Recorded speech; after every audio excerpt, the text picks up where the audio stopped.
اهلا بيكم. اخر 3 تيستنج برنسبلز معانا، يلا بينا نشرحهم كده بالتفصيل ونفهم معنى كل واحد فيهم.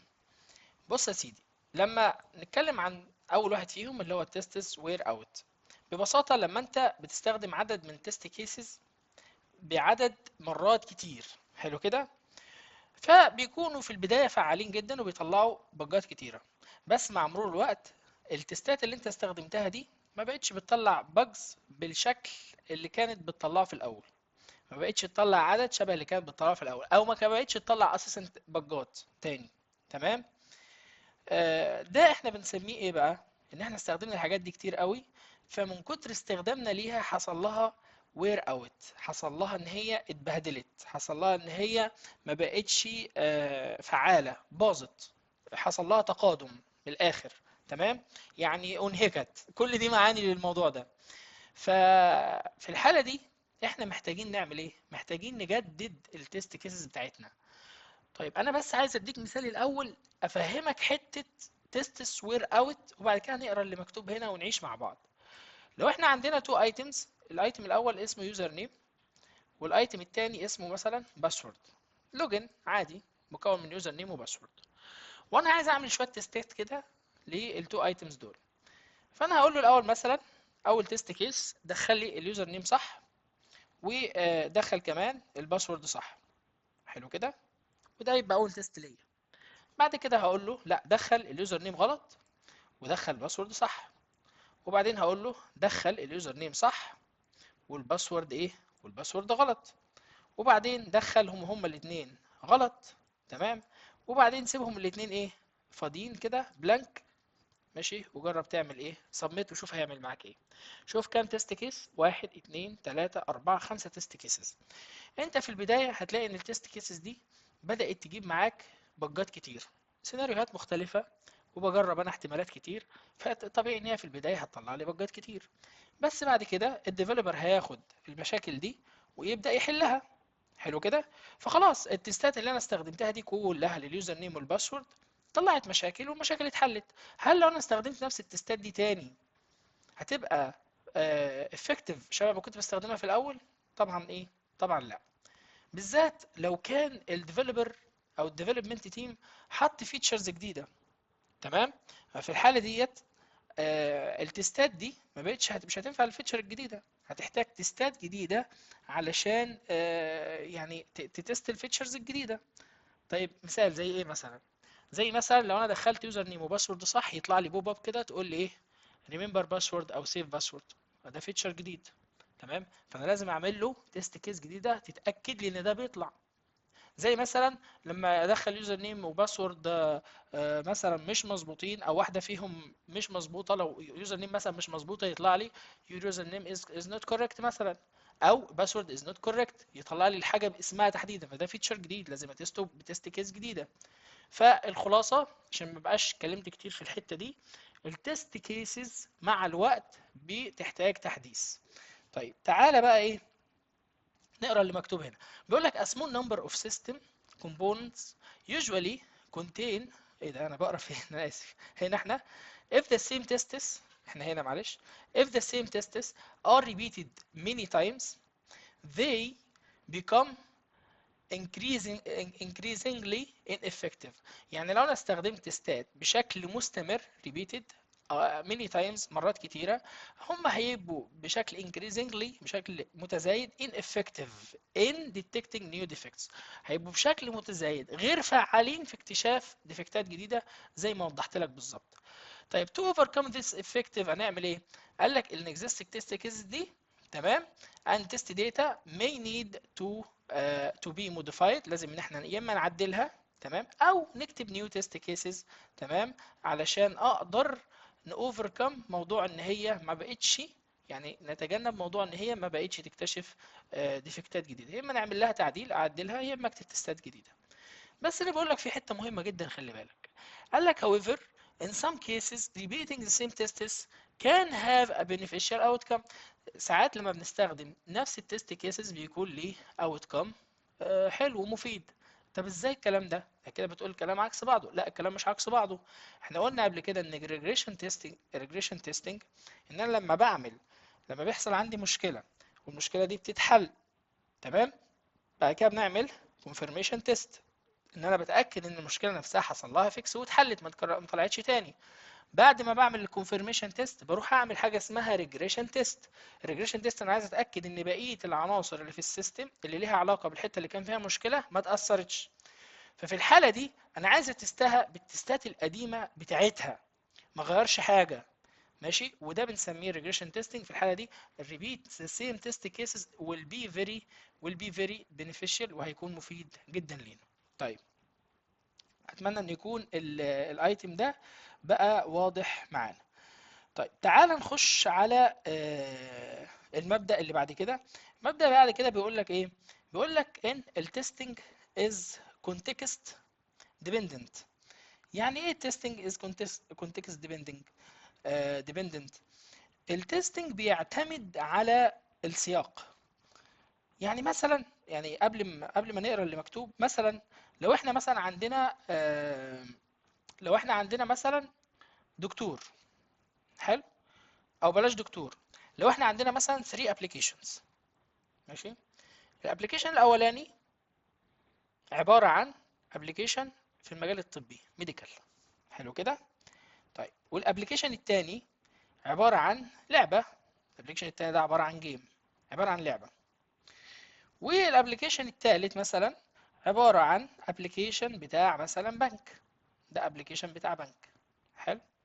طيب لما انا اجي تيست بقى ال 3 ابلكيشنز دولت، الدنيا هتمشي معايا ازاي؟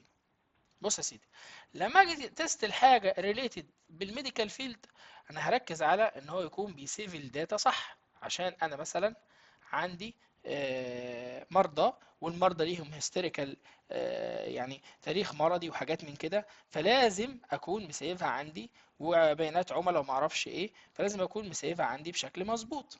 تمام. دي نقطه. طب لو رحت للجيم، لا انا لازم اتاكد ان الجيم ديت سهله، ان الجيم ديت ممتعه. تمام. ان الجيم دي ما بيحصلش فيها لاج والناس بتلعب. حلو.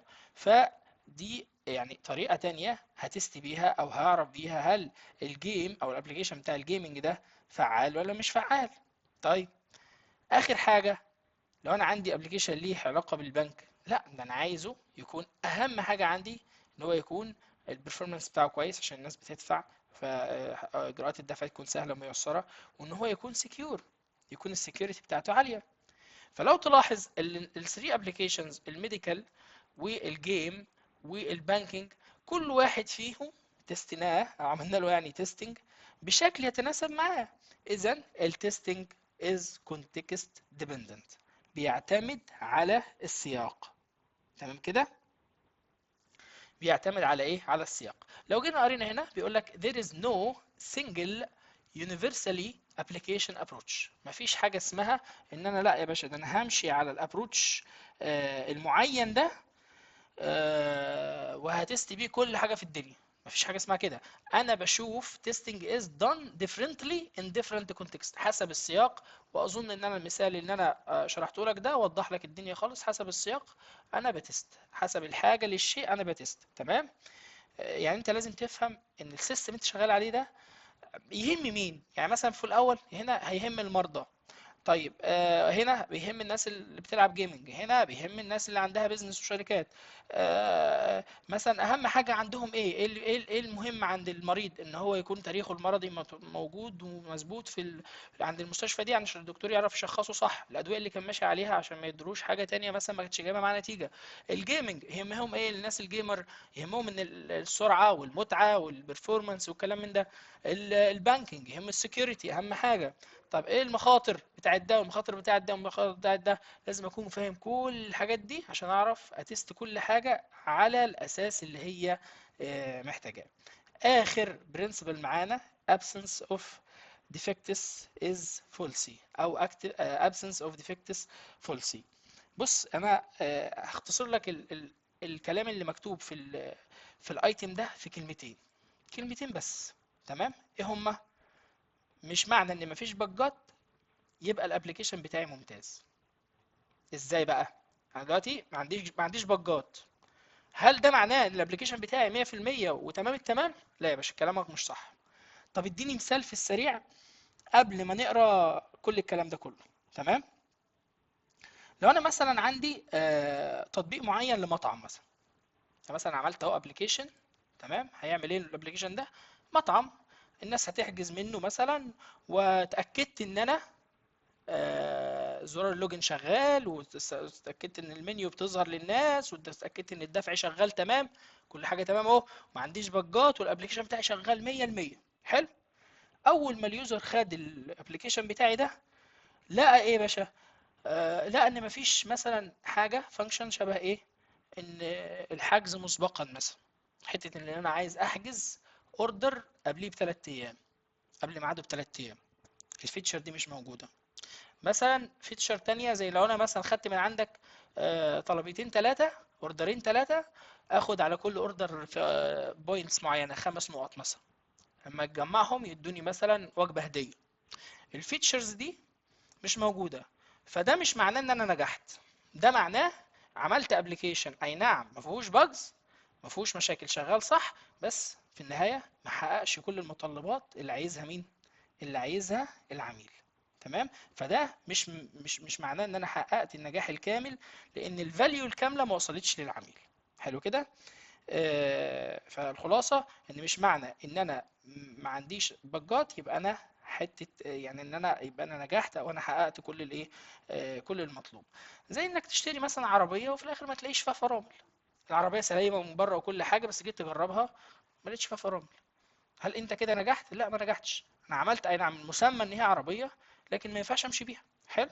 طب تعال نقرا اللي هو كاتبه بقى. بيقول لك it's a falsy، هو من الخطأ to expect the software verification will ensure the success of the system.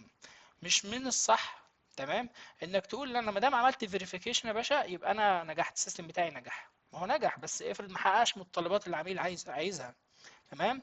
testing thoroughly testing all the specified requirements and fixing all the defects found could still product system that doesn't fulfill the user. شوف، يعني رغم ان اللي انت لقيت كل المشاكل، ماشي، specific requirement، وعملت فيكس، يعني حققت كل الريكويرمنتس وعملت فيكس لكل المشاكل اللي لقيتها، كل الديفكتات اللي انت لقيتها، بس البرودكت بتاعك ستيل والسيستم بتاعك ستيل doesn't fulfill the user fulfill the user، مش بيحقق اليوزر نيدز. تمام. and expectations، زي ما قلت لك في الابلكيشن بتاع المطعم، وزي ما قلت لك برضو في موضوع العربيه الفرامل بتاعتها مش شغاله.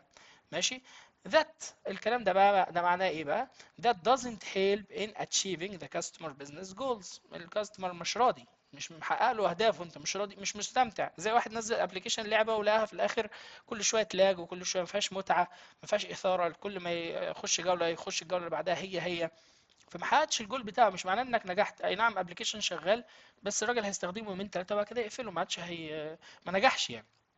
and that is، يعني بيقول لك ايه، compared to other company system، يعني هو ده بيتعارض، ماشي، لما يعني العميل بيقارن الابلكيشن بتاعك مع الاذر كومباني سيستم، بيلاقيهم هم متفوقين عندك، فبالتالي خلاص انت مش هتنجح، هم اللي هينجحوا.